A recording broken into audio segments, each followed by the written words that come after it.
జై బీజేపీ. ధన్యవాదాలు. Thank you సింధూర గారు. తర్వాత వక్త మడకశిర శాసనసభ్యులు శ్రీ ఎంఎస్ రాజు గారు మాట్లాడాల్సిందిగా కోరుతున్నాను. 2 నిమిషాలు. అందరికీ నమస్కారం.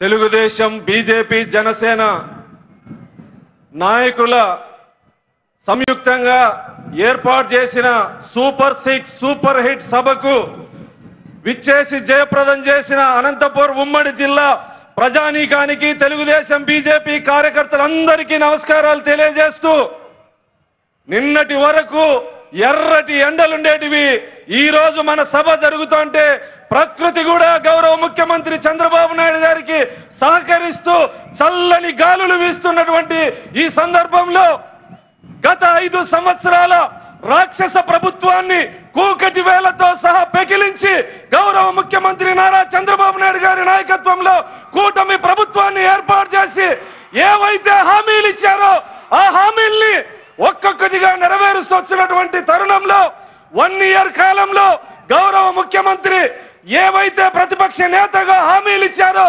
అవన్నీ ఒక్కొక్కటి నెరవేరుస్తూ ఈ రోజు అనంతపూర్ నడిబొడ్డున విజయ గర్వంతో ఏదైతే మాట ఇచ్చాడో అవన్నీ నెరవేర్చామని చెప్పి సందర్భంగా గౌరవ ముఖ్యమంత్రి సందేశం ఇవ్వబోతా ఉన్నారు. అదేవిధంగా ఉప ముఖ్యమంత్రి పవన్ కళ్యాణ్ గారు గత 5 సంవత్సరాల కాలంలో దళితులు, మైనార్టీలు, గిరిజనులు అన్ని రంగాలుగా అభివృద్ధి నోచుకోక వెనుకబడినటువంటి సందర్భాన్ని మనందరం చూసాం.